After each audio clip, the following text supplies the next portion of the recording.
How to stop side button from ending calls on iPhone. To get started, first of all go ahead and open up the Settings application on your phone. Once you're here, go to Accessibility as shown.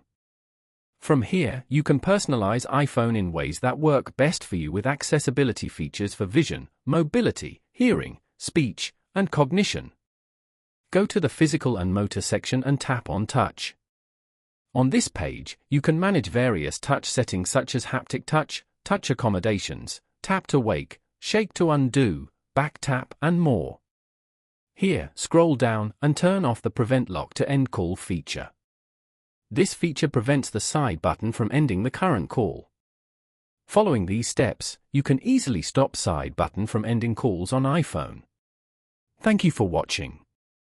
Please leave a like if this tutorial helped you, or leave a comment below if you have any questions related to the video.